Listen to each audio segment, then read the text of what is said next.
ഇന്നൊരു നല്ല അടിപൊളിയായിട്ടുള്ള ദോശയുടെ റെസിപ്പിയുമായിട്ടാണ് വന്നിട്ടുള്ളത്. നമ്മൾ ആർട്ടിഫിഷ്യൽ കളറൊന്നും ചേർക്കാതെയാണ് ഇത് തയ്യാറാക്കിയെടുക്കുന്നത്. അതുപോലെ തന്നെ നമ്മളെ വീട്ടിലെ കുഞ്ഞുങ്ങൾ ദോശ ഇഡ്ഡലി ഒന്നും കഴിക്കാറില്ലെങ്കിൽ ഈ ഒരു രീതിയിലൊന്ന് തയ്യാറാക്കി കൊടുക്കുക. നല്ല അടിപൊളിയായിട്ട് തന്നെ അവർ കഴിക്കും. അപ്പോൾ അതെങ്ങനെയാണ് തയ്യാറാക്കിയെടുക്കുന്നത് നോക്കാം. അതിന് വേണ്ടിയിട്ട് ഞാനിവിടെ ഒരു പകുതി ബീറ്റ്റൂട്ട് എടുത്തിട്ടുണ്ട്. അത് ഞാൻ കുറച്ച് വെള്ളത്തിൽ ഒന്നിട്ട് വേവിച്ചെടുക്കുന്നുണ്ട് കേട്ടോ.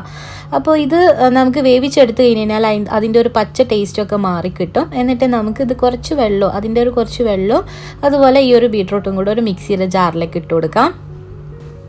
അതിനുശേഷം നമുക്ക് ഇതിലേക്ക് ഒരു 3 ചെറിയ ഉള്ളി ചേർത്ത് കൊടുക്കണം. ഒരു 3 എണ്ണം മതി കേട്ടോ.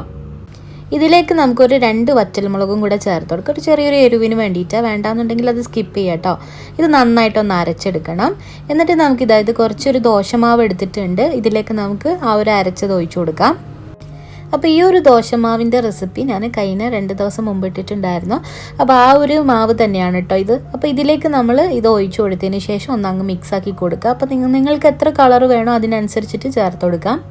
ഈ ഒരു മാവിൽ ഓൾറെഡി ഉപ്പൊക്കെ ഉള്ളത് കൊണ്ട് തന്നെ ഇനി ഉപ്പൊന്നും ചേർത്ത് കൊടുക്കുന്നില്ല കേട്ടോ. അപ്പോൾ നിങ്ങൾക്ക് വേണമെന്നുണ്ടെങ്കിൽ ചേർത്ത് കൊടുക്കാം. അതിനുശേഷം നമുക്ക് ഒരു പാനിൽ ഇത് ഒഴിച്ചിട്ട് ഒന്ന് ദോശ ചുട്ടെടുക്കാം. അപ്പോൾ ഇതിൽ ബീറ്റ്റൂട്ട് ചേർത്ത് കൊടുത്തുകൊണ്ട് തന്നെ ഇത് കുഞ്ഞുങ്ങൾക്കെല്ലാം ഭയങ്കരമായിട്ട് ഇഷ്ടപ്പെടും. ആ ഒരു കളറും അതിൻ്റെ ഒരു ടേസ്റ്റൊക്കെ കിട്ടുമ്പോൾ കുഞ്ഞുങ്ങൾക്കെല്ലാം ഇത് ഭയങ്കരമായിട്ട് ഇഷ്ടപ്പെടും. അപ്പോൾ ഇനി മുതൽ കഴിക്കാത്തവരാണെങ്കിൽ പോലും ഈ ഒരു രീതിയിൽ തയ്യാറാക്കി കൊടുത്തിട്ടുണ്ടെങ്കിൽ തീർച്ചയായിട്ടും അവർ കഴിച്ചോളൂ. അപ്പോൾ ഇതുപോലെ ഒരു പ്രാവശ്യമെങ്കിലും ഒന്ന് ട്രൈ ചെയ്ത് നോക്കട്ടോ. അപ്പോൾ ഇതുപോലെ ദോശ ചെറുതായിട്ടൊന്നിങ്ങനെ വെന്ത് വരുന്ന സമയത്ത് നമുക്കിതിൻ്റെ മുകളിലേക്ക് കുറച്ച് ഒറിഗാനോ ഇട്ട് കൊടുക്കുക. ഒറിഗാനോ ഇട്ട് കൊടുത്താൽ നല്ലൊരു ഫ്ലേവറാണ്. കുറച്ച് മാത്രം ഇട്ട് കൊടുക്കട്ടോ. അപ്പോൾ അതിന് മുമ്പായിട്ട് കുറച്ച് നെയ്യും കൂടെ ചേർത്ത് കൊടുക്കണം. ഏകദേശം ഒരു 1/2 ടീസ്പൂണിൻ്റെ അടുത്തോളം ചേർത്ത് കൊടുത്തിട്ടുണ്ട് കേട്ടോ. അപ്പോൾ ഇതുപോലെ ചേർത്ത് കൊടുത്തിട്ട് നമുക്ക് ഒറിഗാനോയും കൂടെ ചേർത്ത് കൊടുക്കാം. അപ്പോൾ ഇതുപോലെ നമ്മൾ ചുട്ടെടുക്കുന്ന സമയത്ത് ഇട്ട് കൊടുക്കുമ്പോൾ നല്ലൊരു മണമായിരിക്കും കേട്ടോ. അപ്പോൾ ഇനി നമുക്ക് ഈ ഒരു ദോശ ഒന്നങ്ങ് മറിച്ചിട്ട് കൊടുക്കാം.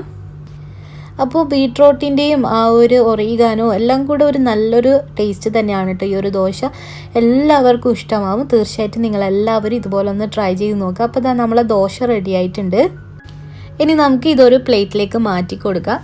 അപ്പോൾ ഈ ഒരു ദോശൻ്റെ കൂടെ നല്ല അടിപൊളിയായിട്ടുള്ള ഒരു ചട്നിയാണ് കൂട്ടി കഴിക്കുന്നത്. അപ്പോൾ ഈ ഒരു ചട്നിയുടെ റെസിപ്പി അടുത്ത് തന്നെ ഇടാം കേട്ടോ. അപ്പോൾ തീർച്ചയായിട്ടും നിങ്ങളെല്ലാവരും ഇതുപോലെ ഒന്ന് ട്രൈ ചെയ്ത് നോക്കുക. നമ്മളെ വീട്ടിലുള്ളവർക്കും കുഞ്ഞുങ്ങൾക്കെല്ലാം ഇത് നല്ലോണം ഇഷ്ടപ്പെടും. അപ്പോൾ തീർച്ചയായിട്ടും നിങ്ങൾ ഒരു പ്രാവശ്യമെങ്കിലും ഇത് ഉണ്ടാക്കി നോക്കണേ.